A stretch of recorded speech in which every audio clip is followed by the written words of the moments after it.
junio de 1960. El asesino no entró en la tienda, atacó desde el exterior, descargando su furia a través de la lona sobre 4 adolescentes que dormían. 3 cadáveres, un sobreviviente con la mandíbula destrozada y un detalle inexplicable. El agresor robó los zapatos de sus víctimas para ocultarlos a 500 metros de la escena. ¿Fue un brote psicótico fortuito o un plan meticulosamente perverso? Bienvenidos a este episodio especial. Hoy analizamos el viernes 13 de la vida real. Olviden las máscaras de hockey y las maldiciones cinematográficas. La realidad es mucho más fría, silenciosa y letal. Este es el caso que transformó para siempre la percepción de los campamentos de verano. Los crímenes del lago Bodom. Un suceso donde el monstruo no era un espectro, sino un ser humano de carne y hueso. 5 de junio de 1960. Espoo, Finlandia. El sol de medianoche apenas se oculta en el horizonte nórdico.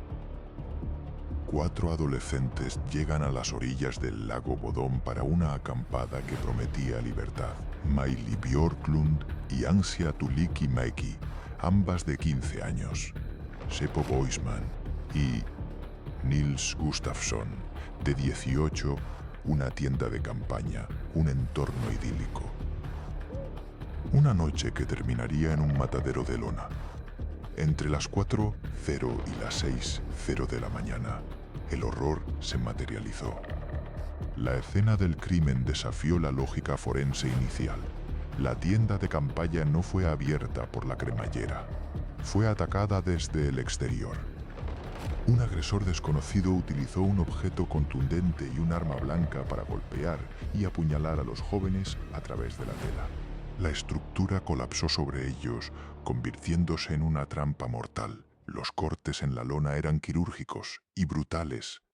A la mañana siguiente, un grupo de carpinteros que pasaba por la zona descubrió el escenario. 3 cadáveres, un superviviente. Nils Gustafsson yacía sobre la tienda destrozada, gravemente herido, con fracturas faciales y contusiones cerebrales. Sus 3 amigos estaban muertos. Miley Björklund, la novia de Nils, presentaba la mayor saña. Fue apuñalada repetidamente incluso después de morir. La policía cometió errores fatales desde el primer minuto. No acordonaron la zona de inmediato. Permitieron que curiosos pisotearan las pruebas. Sin embargo, un detalle destacó por encima de la negligencia: los zapatos. Faltaban los zapatos de las víctimas masculinas. Días después, la policía encontró el calzado de Nils Gustafsson a unos 500 metros del lugar. Estaban ocultos, tenían manchas de sangre. Pero la distribución de las manchas era inusual. El rastro sugería una trayectoria que la investigación no pudo explicar en aquel momento. Pasaron las décadas. El caso se enfrió, pero la sombra del lago Bodom nunca abandonó Finlandia. Surgieron sospechosos que alimentaron la crónica negra del país. Carl Valdemar Gillström, el dueño de un kiosco cercano conocido por su odio a los campistas, se suicidó en 1969, supuestamente confesando el crimen en una nota, pero la policía lo descartó por tener una coartada de su esposa. Hans Assmann, un presunto espía de la KGB que ingresó en un hospital cercano al día siguiente, con las uñas negras de suciedad y la ropa manchada de rojo. Los médicos sospecharon, pero la policía nunca lo procesó formalmente. El giro más dramático ocurrió 44 años después. Año 2004. La tecnología de ADN había avanzado lo suficiente. La fiscalía finlandesa decidió reabrir el caso y puso el foco en el único que salió con vida: Nils Gustafsson. La teoría policial era demoledora: una pelea interna, un brote de violencia provocado por el alcohol o los celos. Según los nuevos análisis de las manchas de sangre en los zapatos encontrados en 1960, la sangre pertenecía a las 3 víctimas, pero no a Nils. La policía argumentó que el agresor llevaba los zapatos puestos mientras atacaba la tienda, y esos zapatos eran los de Nils. Gustafsson fue arrestado. El juicio de 2005 paralizó a la nación. La defensa fue contundente. ¿Cómo podría un joven con la mandíbula destrozada y una conmoción cerebral severa asesinar a 3 personas, esconder los zapatos y luego volver a la tienda para fingir sus propias heridas de gravedad? No había ADN de Nils dentro de la tienda en los lugares donde debería estar si él hubiera sido el agresor. El tribunal dictó sentencia no culpable. Nils Gustafsson fue absuelto de todos los cargos. Se le indemnizó por el tiempo pasado en prisión y el caso volvió al limbo de los expedientes sin resolver. Hoy, el lago Bodom sigue siendo un lugar de peregrinaje para los entusiastas del True Crime. La tienda rajada, conservada en los archivos policiales, es el mudo testigo de una madrugada de 1960 donde el mal no necesitó de leyendas urbanas para actuar. Este es el viernes 13 de la vida real. Un recordatorio de que, a veces, la justicia no llega y que los escenarios de recreo pueden convertirse, en un instante, en una fría mesa de autopsias. La realidad supera a la ficción, porque, en la realidad, el asesino no siempre lleva una máscara, y muchas veces camina libre entre nosotros. A pesar de la absolución de Gustafsson, el vacío legal dejado por la sentencia de 2005 no trajo la paz a Finlandia, sino que reabrió las viejas heridas de las teorías descartadas. Si no fue Nils, ¿quién fue el hombre que los jóvenes observadores de aves vieron aquella mañana? Porque ese es un dato que la defensa utilizó con maestría y que el documental de la historia real no puede ignorar: el testimonio de Heikki Salonen y Kalevi Apalainen. A las 6 de la mañana del 5 de junio de 1960, estos 2 adolescentes, que se encontraban en la zona practicando ornitología, se aproximaron al campamento. Desde una distancia de unos 50 metros, vieron la tienda colapsada, pero vieron algo más. Un hombre rubio se alejaba de la escena caminando hacia el sur. No pudieron ver su rostro con claridad, pero su presencia allí, apenas unos minutos después del ataque, invalidaba la idea de que Nils fuera el único superviviente solitario en el lugar.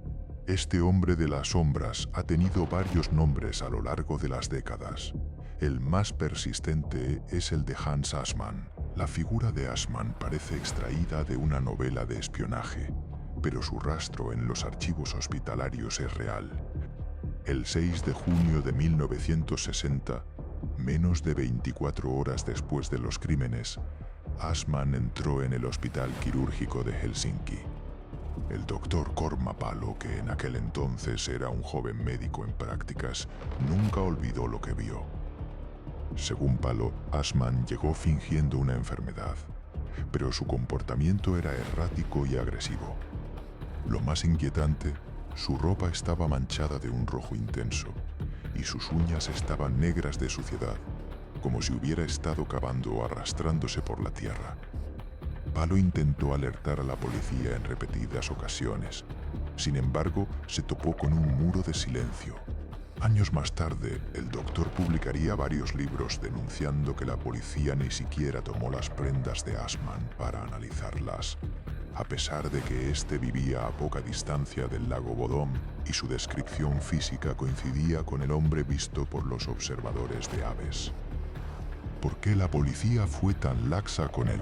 Algunos investigadores sugieren que Assmann era un operativo de la KGB y que cualquier proceso judicial en su contra habría provocado un incidente diplomático que Finlandia, en plena Guerra Fría, no podía permitirse.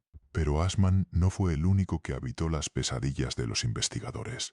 Existe otro nombre que, para muchos lugareños, siempre fue el verdadero culpable: Carl Valdemar Gillström, apodado el hombre del kiosco. Gillström odiaba a los campistas.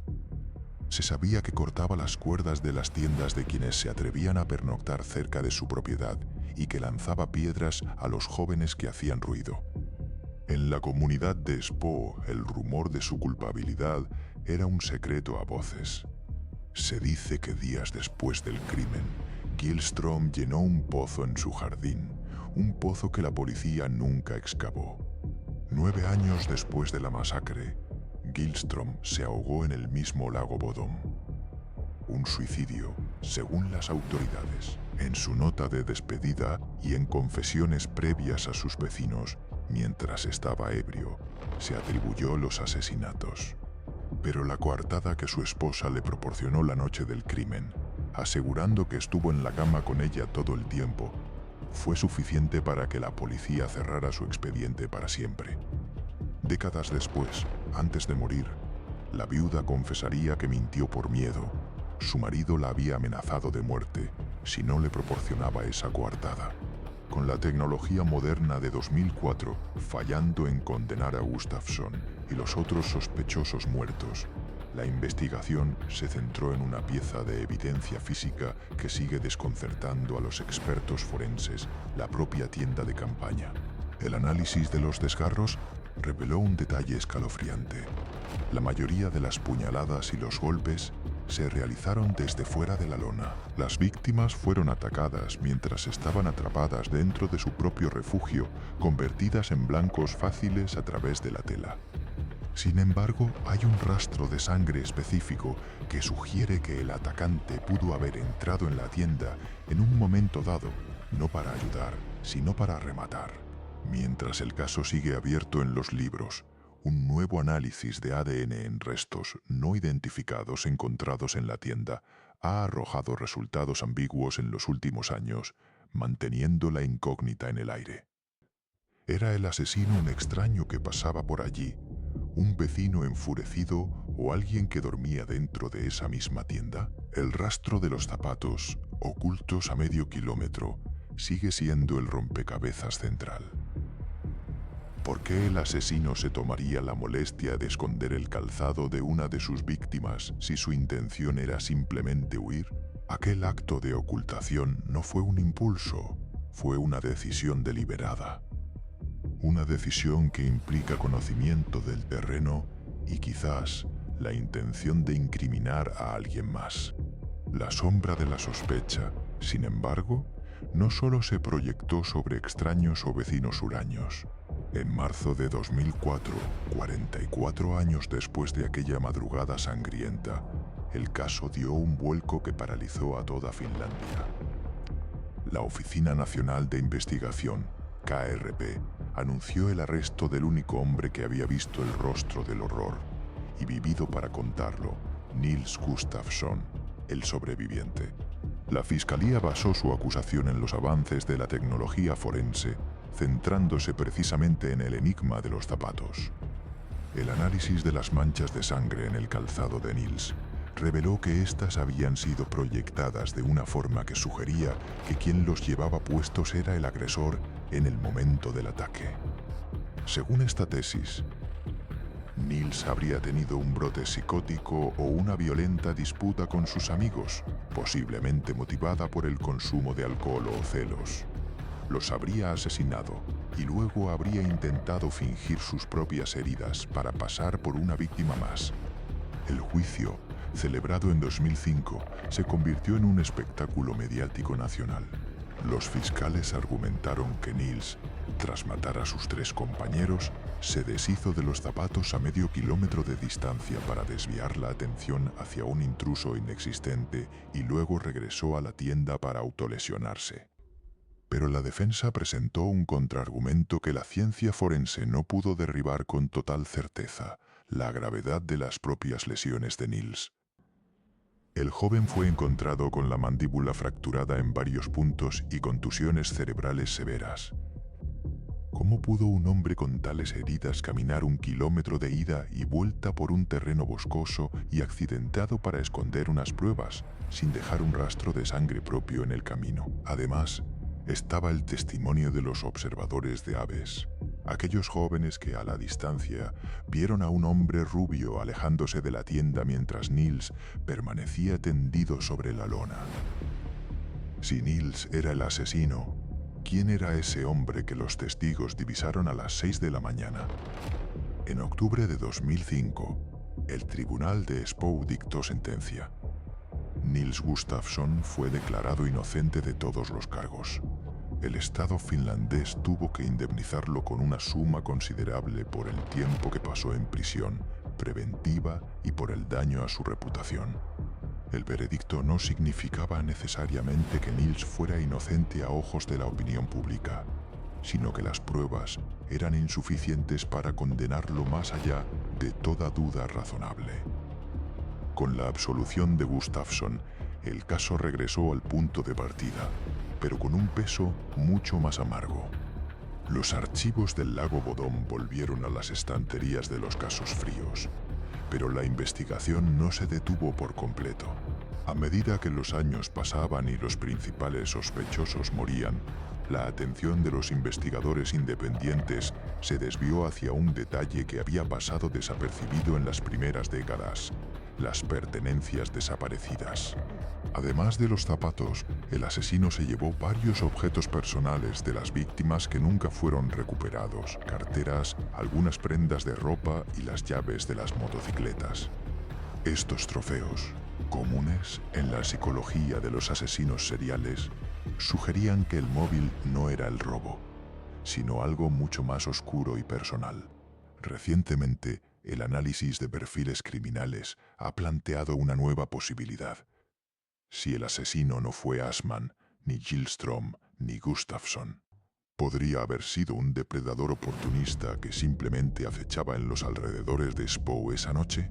Un análisis detallado de otros crímenes no resueltos en la región nórdica durante los años 60 ha comenzado a revelar patrones inquietantes que conectan el lago Bodom con otros incidentes similares, sugiriendo que las víctimas de 1960 podrían no haber sido las únicas. A pesar de la sentencia absolutoria, el caso del lago Bodom no quedó sepultado en los archivos. La ciencia forense, que en 2005 no fue suficiente para condenar a Gustafsson, siguió avanzando, pero con ella también creció la sombra de la duda sobre los métodos iniciales. Los investigadores comenzaron a revisar una y otra vez las fotografías de la escena del crimen original, centrándose en un detalle perturbador: la hazaña desmedida dirigida hacia una sola de las víctimas, Maila Irmeli Björklund. Irmeli, la novia de Nils en aquel entonces, fue encontrada con múltiples heridas punzantes después de haber muerto, una señal que en la perfilación criminal moderna indica un overkill o ensañamiento, sugiriendo una carga emocional o un odio profundo por parte del agresor. Mientras que los otros dos jóvenes murieron por traumatismos rápidos, Irmeli fue desfigurada. Este dato alimentó durante décadas la teoría de un crimen pasional. Pero si el asesino no fue Nils, ¿quién más podría haber albergado tal nivel de furia contra una adolescente de 15 años? Fue entonces cuando los analistas volvieron la vista hacia otros casos sin resolver que guardaban similitudes escalofriantes. Solo un año antes de la tragedia de Bodom, en 1959, dos jóvenes, Riitta Pakanen y Eineni Sonen, fueron asesinadas en un campamento en Tulilahti. Sus cuerpos fueron ocultados y sus pertenencias robadas. El patrón de atacar a jóvenes en tiendas de campaña en zonas remotas parecía repetirse.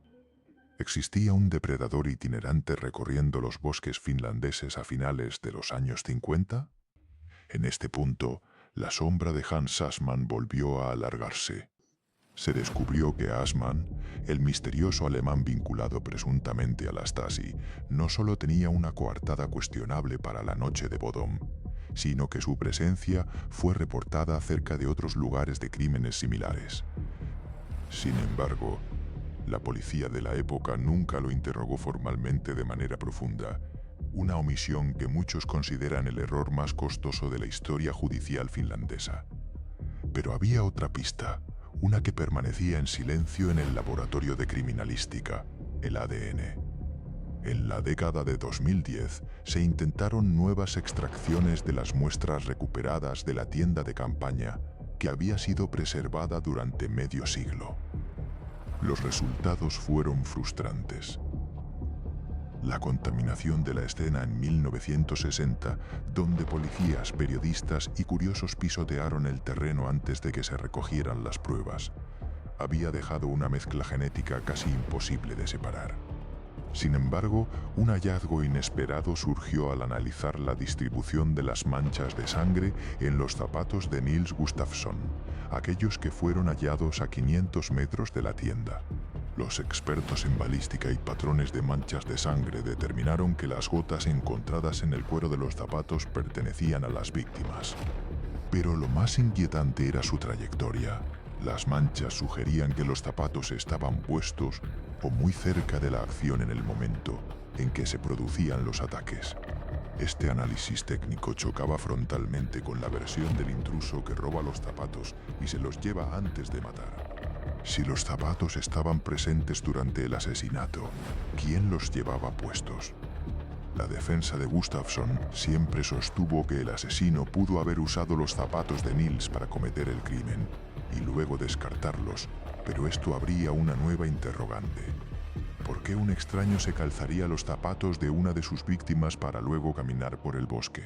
Mientras los expertos debatían sobre trayectorias de fluidos y perfiles genéticos degradados, una vieja fotografía de los archivos del funeral de las víctimas comenzó a circular nuevamente. En la imagen entre la multitud de dolientes se observa a un hombre cuya fisonomía coincide de manera perturbadora con el retrato hablado, elaborado a partir de la descripción de los observadores de aves y del propio Nils bajo hipnosis.